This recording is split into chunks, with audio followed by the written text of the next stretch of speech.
믿기 힘든 패배였습니다. 단독 2위가 눈앞이었는데 김태형 감독의 이해할 수 없는 투수 운용 하나로 모든 걸 날려버렸죠.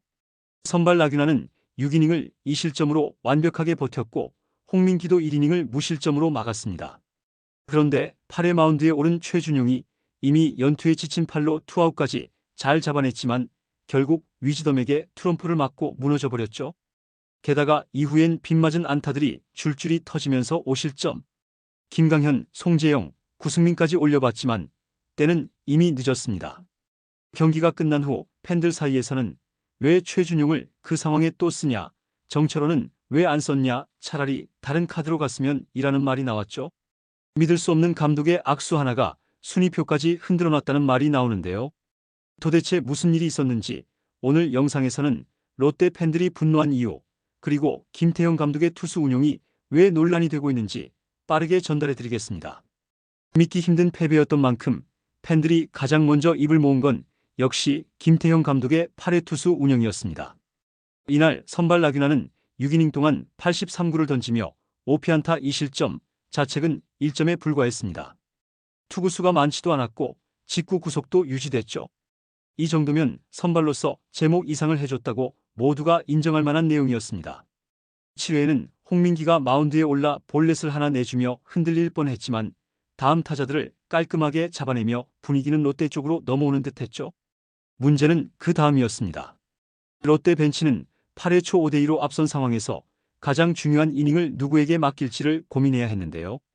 당연히 평소라면 최준용이었을 겁니다. 하지만 문제는 최준용이 이미 직전 2경기, 그러니까 LG전에서 이틀 연속 1.1이닝씩 던졌다는 사실이었죠. 투구수만 보면 16구, 6구로 많지 않아 보였지만 멀티이닝을 연달아 소화한 셈입니다.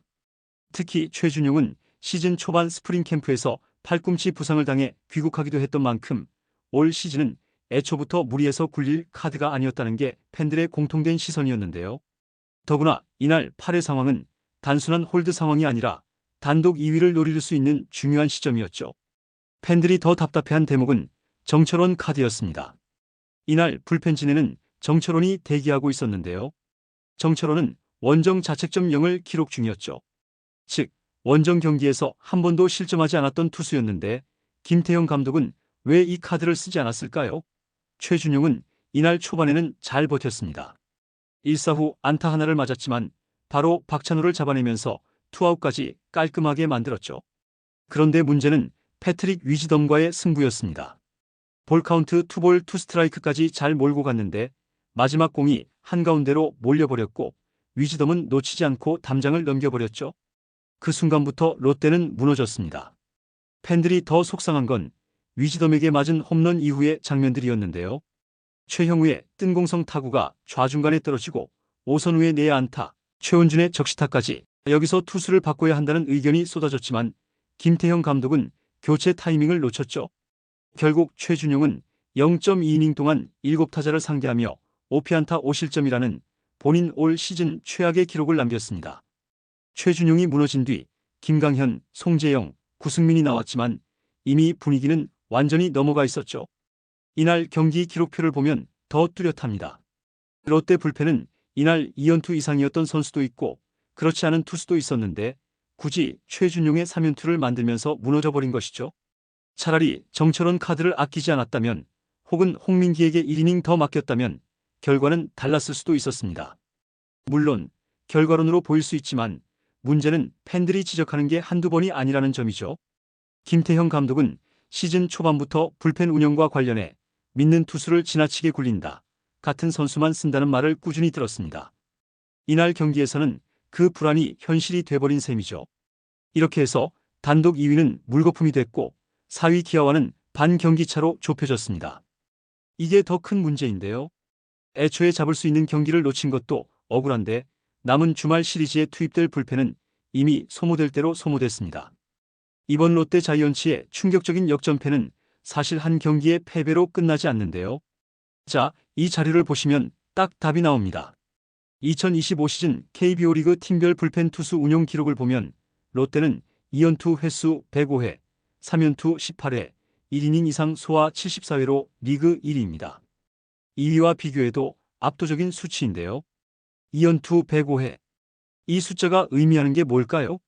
시즌 초반부터 불펜 필승조를 계속해서 연속으로 돌렸었다는 얘기입니다. 3연투 18회도 마찬가지죠.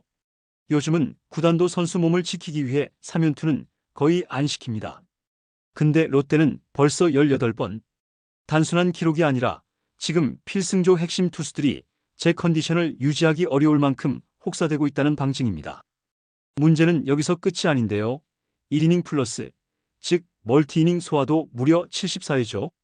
보통 셋업맨이나 마무리 투수가 1이닝 이상을 던지면 이튿날 등판은 최소한 쉬게 해줘야 정상입니다. 하지만 롯데는 한 투수가 멀티이닝을 소화하고도 이튿날 또 마운드에 오르는 패턴을 반복해왔죠. 이게 바로 이번 최준용 사태의 원인입니다. 최준용은 지난 LG와의 경기에서 이미 이틀 연속 멀티이닝으로 마운드에 올랐습니다. 그런데 광주 원정 1차전에서 또다시 8회에 올라간 겁니다. 결과적으로 위즈덤에게 한가운데로 몰린 직구가 투런 홈런으로 연결됐고 뒤는 빗맞은 안타들이 쏟아지며 경기가 완전히 터졌죠. 이게 단순히 김태형 감독의 한 경기 판단 미스였을까요? 아닙니다. 근본적으로는 미들맨만 쓰는 패턴 이 문제입니다. 롯데는 시즌 초반부터 찰리 반지가 떠나고 외국인 투수 교체 공백이 길어지면서 선발이 이닝을 길게 못 끌어왔습니다. 자연스럽게 불펜 의존도가 커졌고 선발이 무너지면 5회 6회부터 필승조가 나오는 날이 허다했죠. 그러면서 최준용, 정철원, 김원중 등 미들맨들이 번갈아가며 2연투, 3연투, 멀티이닝을 도맡아 버틴 겁니다. 이런 식의 혹사는 시즌 초반에는 잘 안 드러나지만 후반기로 갈수록 어깨 피로, 팔꿈치 통증, 구위 저하가 한꺼번에 터지죠. 특히 이번 경기 패배는 상징성이 있습니다. 1위 싸움, 단독 2위 싸움이 걸린 중요한 시리즈에서 믿는 카드가 무너지자 팀 전체가 와르르 무너졌기 때문이죠. 사실 롯데는 올 시즌 상위권을 지키면서도 누구보다 불안한 뒷문을 안고 달려왔습니다. 그래도 잘 버텨왔기에 2위 싸움까지 해낸 거죠. 근데 이번 경기로 모든 불안이 한꺼번에 터져나왔는데요. 미들맨만 돌려막아 쓰다가는 결국 큰 대가를 치른다는 걸 이번 한 경기로 충분히 증명했습니다. 누구보다 선수들이 잘 싸워주고 있다는 걸 알기에 이제는 감독의 한 수, 벤치의 선택이 진짜 중요해진 거죠. 롯데가 가을 야구 그 이상까지 가려면 지금부터라도 선발진 강화, 필승조 분산, 새 카드 발굴, 이 셋은 반드시 실행돼야 합니다. 팬들이 그토록 원했던 1위 싸움, 그리고 가을 야구, 이 믿기 힘든 기회를 놓치지 않기 위해 김태형 감독이 어떤 해답을 내놓을지 이제 롯데의 선택만 남았습니다. 이번 영상은 여기서 마치겠습니다. 재밌게 보셨다면 구독과 좋아요, 알림 설정 부탁드려요. 그럼 오늘도 시청해주셔서 감사합니다.